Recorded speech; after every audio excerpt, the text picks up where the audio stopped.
So that 36, 49, 6 and 7 are not in proportion. Proportion किसको कहते हैं पहले समझ लो। जैसे अगर a by b equal to b by c अगर हुआ, नहीं समझा, या a by b equal to c by d हो गया, अगर ऐसा हुआ तो हम लिख सकते हैं a b c d जो है प्रोपोर्शन में है, a b c d proportion में है। अगर यहाँ पे 1 2 3 4 को है तो उसी तरह से अगर a by b c by d आपस में बराबर हो तो लिखते हैं a b c d proportion में है। इसको मैथमेटिकली कैसे रिप्रेजेंट करते हैं, कैसे लिखते हैं उसको देखो, ऐसा लिखा जाता है a अगर b है तो a इज टू b लिखेंगे और यहाँ पे 2 बार देंगे, यहाँ देखो ये है ना, ये प्रोपोर्शनलिटी है तो a is to b proportion is to c is to d। अगर ऐसा हुआ तो इसको ऐसे लिखा जाता है, जो बात ऊपर में लिखे है ना उसी चीज को यहाँ लिखा जाता है। लेकिन ये तभी होगा जैसे थोड़ा देर के लिए अगर एग्जांपल दे हम तुमको कि मान लो कि 4 बाय 8 हुआ, 4 बाय 8 है, ठीक है, 4 बाय 8 और 4 बाय 8 और 1 बाय 2, तो मतलब 4 बाय 8 a का वैल्यू 4, b का वैल्यू 8, देखो यहाँ पे c का वैल्यू 1 है ना, c का वैल्यू 1 और d का वैल्यू कितना हो गया 2। आप चेक करो कि क्या ये प्रोपोर्शन में है। अभी एग्जांपल देके समझा रहे, फिर मैथ तो तुरंत 2 मिनट बन जाएगा। तो ये प्रोपोर्शन जो है मेरा, ये है कि नहीं, इसको चेक करने का बहुत आसान तरीका है।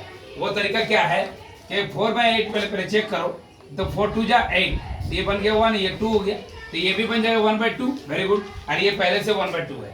अब हमको बता दोनों बराबर हुए कि नहीं हुए, तो यहाँ पे हम लिख सकते हैं a बाय b जो हुआ या a by b equal to c by d।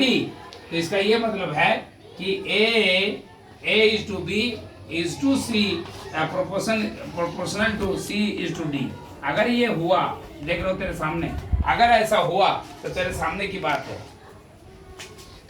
बात है कि ये प्रोपोर्शन हुआ। इसका मतलब a का वैल्यू ये है, b का वैल्यू ये सब अगर हुआ, ऐसा हुआ तो ये मेरा प्रोपोर्शन है, ये मेरा प्रोपोर्शन है। लेकिन अगर ऐसा नहीं हुआ तो इसका मतलब ये हुआ कि चेक करना होगा हमको कि प्रोपोर्शन है कि नहीं, पहले निकालेंगे। तो जैसे यहाँ क्वेश्चन है तुम्हारा, इसको तो ये इस क्वेश्चन को आप यहाँ से बना रहे हैं, यहाँ से देखना, यहाँ पे क्या बोला है 36 है, तो a का वैल्यू मेरा 36 है मान लो, b मेरा कितना है, यहाँ पे लेट कर सकते हो तुम्हारे समझने के लिए, लेट कितना हो गया, b कितना है ना 49, c कितना है ना 6, d कितना है ना d है 7। अब क्या करेंगे a बाय b लिखेंगे, तो a बाय b मेरा 36 बाय 49 हुआ ना, तो कितना से कटेगा बताओ, 7 से कटेगा नहीं कटेगा, कटेगा, किसी से कटेगा बताओ, 3 से नहीं कटेगा, 3 से भी नहीं कटेगा, तो ये तो कटेगा ही नहीं, तो कटेगा नहीं, तो ये a बाय b मेरा इतना ही रह गया। हाँ, c बाय d जब करेंगे तो आ जाएगा मेरा c मेरा 6 है, 6 बाय 7 है ना, 6 बाय 7। क्या ये बराबर हुए, क्या ये दोनों बराबर हुआ? अगर मेरा 6 से 6 is 36 और 6 से 7 जा 42, अगर यहाँ पे होता 6 7 जा, अगर यहाँ 42 होता तो शायद ये बराबर हो जाता, लेकिन चूंकि 49 है, क्वेश्चन में तुमने 49 लिखा है, तो इसका ये मतलब है कि बराबर नहीं है। यहाँ लिख सकते हैं सिंस, यहाँ पे इसका मतलब होगा सिंस, सिंस मतलब चूंकि हिंदी से कहते हैं since a by b not equal to c by d, चूंकि a by b c by d के बराबर नहीं है, यही कारण है कि क्या कहेंगे देयरफॉर है ना, देयरफॉर 36, या ये भी लिख सकते हो, ये ना लिख करके ये भी लिख सकते हो, since 36 by 49 is not equal to 6 by 7। 36 by 49 6 by 7 के बराबर नहीं है, और अगर नहीं है तो हम क्या लिखेंगे, तो therefore 36 49 6 and 7 are not in, क्या लिखेंगे, आर नॉट इन प्रोपोर्शन। समझ में आया कि प्रोपोर्शन में नहीं है, क्या नहीं है, प्रोपोर्शन में नहीं है। समझ में आया ना क्या बोला मैंने? तो ये बात मैंने यहाँ पे भी एग्जांपल से बनाया, ये तुमको बताने की जरूरत नहीं है, ये समझने की बात है जो मैंने अभी वो एग्जांपल देके बताया। माना a b c and d are proportion are in proportion if a by b is equal to c by d। अगर a by b इज बराबर है c by d के, then they are is in proportion. If they are not equal to, then they are not in proportion. Proportion को लिखते कैसे हैं mathematics में, ऐसे ए को यहाँ पे रेशियो का सिंबल देंगे, ये जो है मेरा प्रोपोर्शनलिटी सिंबल है, 4 को रहेगा, एक और 2, ठीक है। इसका मतलब है कि अगर प्रोपोर्शन रहेगा तो ये लिखेंगे, तो यहाँ पे हम लोग ऐसे लिख सकते हैं, क्योंकि प्रोपोर्शन में नहीं है इसलिए ये नहीं लिखेंगे, ये वाला ये सिंबल नहीं देंगे। और अगर प्रोपोर्शन में होता तो ये वाला लिखते हो। समझ में आ गया? तो इस तरह का तुम कोई भी मैथ जो भी और भी अगर कोई है तो तुम बोल सकते हो। कितना नंबर है?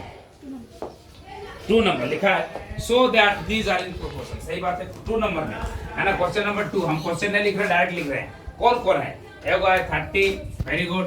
एक है 40 और एक कितना है? एक 30, 40, एक 45 और एक 60। बोल रहा है क्या? दिखाइए कि ये सब प्रोपोर्शन में है। अगर हमको दिखाना है इसमें कि प्रोपोर्शन में है तो देखते हैं। यहाँ ऑलरेडी बोल रहा है प्रोपोर्शन में है, क्योंकि क्वेश्चन ही बोल रहा है कि दिखाइए, क्या बोला? सो दैट, दिखाइए कि प्रोपोर्शन में है। तो यहाँ पे ऐसा करेंगे, लेट, हम चाहेंगे तो लेट लिख सकते हैं या डायरेक्ट भी लिख सकते हैं, सिंस ऐसे लिखेंगे। सिंस 30/40 यही है, 30/40। तो 30/40 काटेंगे तो हो जाएगा 3/4। आओ 45/60, 45/60। अगर 15 से तुम काटोगे, 15 का पहाड़ा पढ़ोगे तो 15 दिया 45 और 15 चौके 60, आंसर हो जाएगा 3/4। तो गोल करके देखो, ये भी 3/4, ये भी 3/4। इसीलिए लिखेंगे देयरफॉर, लिखेंगे सिंस, है ना, लिखेंगे सिंस 40, ऐसे यहाँ पे लिखेंगे सिंस 30/40, है ना। सिंस 30/40 इज इक्वल टू कितना ना, 45/60। अगर ऐसा है देयरफॉर क्या लिखेंगे? देयरफॉर एंड लिखेंगे 30, 40, 45 एंड 60 आर इन प्रोपोर्शन। क्या है? आर इन प्रोपोर्शन, प्रोपोर्शन में है। बस हो गया, खत्म। समझ में आ गया? फटाफट लिख।